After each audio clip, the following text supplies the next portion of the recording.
What is LimeSurvey closed mode about?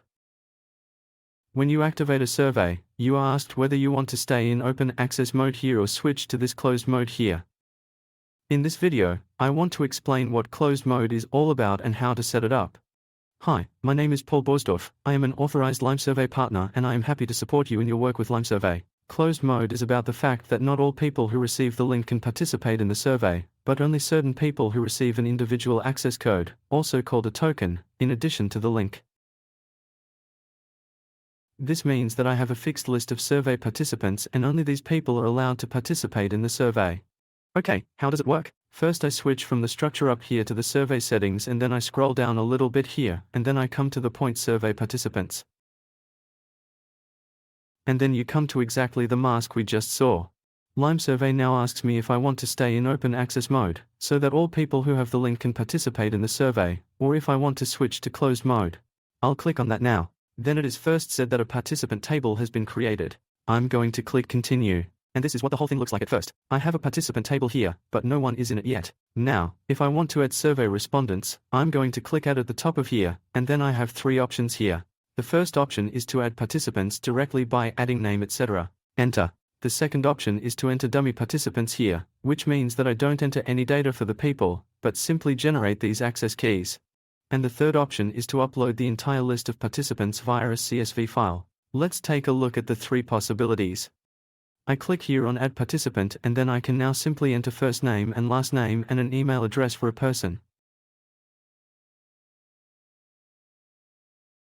I can now enter a specific access code here. Alternatively, I can also have access codes automatically generated when I have created the people in the list. So let's try it out. I go to save and close.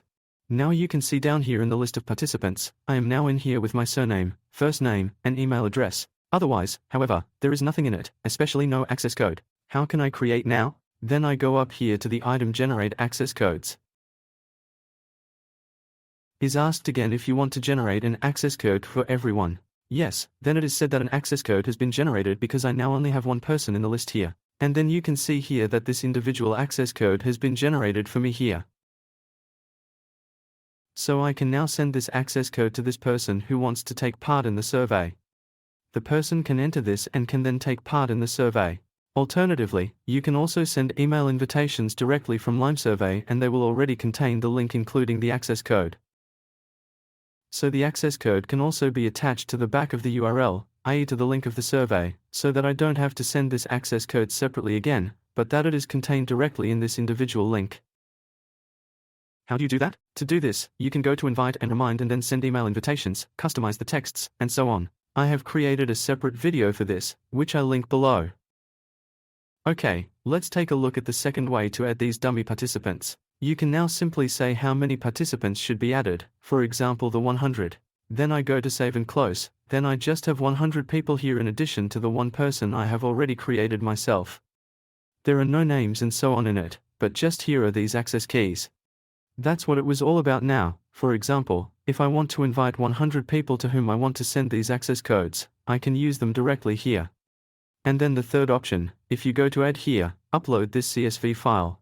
In principle, this is an Excel file that you then save as a CSV file. However, I have to follow the format that LimeSurvey wants to have here.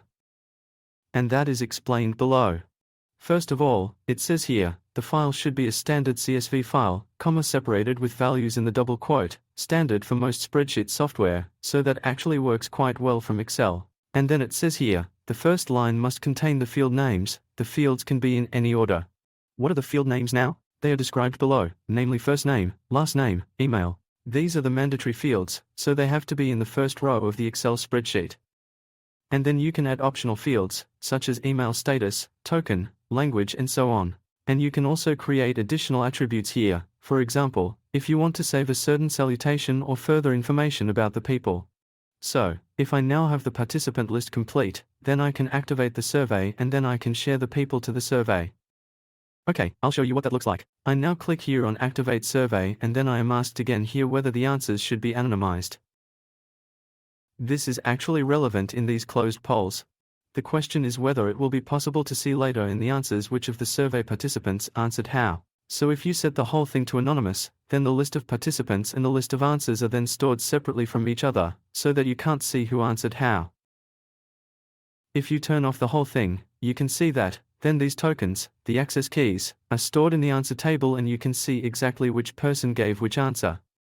Okay, I'm going to click Save and Activate. And then the survey started. So, we had set this here at the point of survey participants. Now there is the item participant settings up here. You can now make a few more settings. First of all, you can say here whether participant-based response storage should be activated. If this is activated, it means that the participants' answers will be saved when this person leaves the survey, and if they later click on the link again, which also contains the individual access code, then they can continue exactly where they left off with the survey. Then you can allow several answers with the same access code. So if you want the person with an access code to be able to open the survey several times and then also fill out the survey several times, then this is the right option. Then there is the public registration permit. This would mean that people who are not yet included in the list of participants would still have the opportunity to participate in the closed survey. It works in such a way that the people who receive the link, but without an access key, then have the opportunity to register for this survey. This is about the format for the emails with which the people are invited. That you can set whether it should be HTML-based or not, and here are the confirmation emails, i.e. whether the people who filled out the survey are the survey participants, whether they should receive a confirmation email as soon as they have sent the survey. Okay, then another important point about testing such surveys, which are now in closed mode. If you want to run the survey or if you want to run the survey as a test, you always have to enter an access code. So you can either copy one of the access codes that you have from the list of participants, or alternatively I'll show you something again. You can also go to the list of survey participants here and then click here on the left side, or here on the right side you can click on action that you want to see the preview of the survey with this participant, in case you have not yet activated the survey, or if you have activated the survey then, start survey with this participant. So it makes it possible to look at the survey from the point of view of this particular participant, because it can also be, for example, that the survey has been individualized, for example, that the names of the respondents in the survey are taken up, that is, that people are addressed by name. If you want to do that, I have also created a video for this, which I link at the bottom of the video description. So much for a small overview of the closed mode in LimeSurvey. If you have any questions or need support with your work with LimeSurvey, please feel free to contact me. My website is linked below.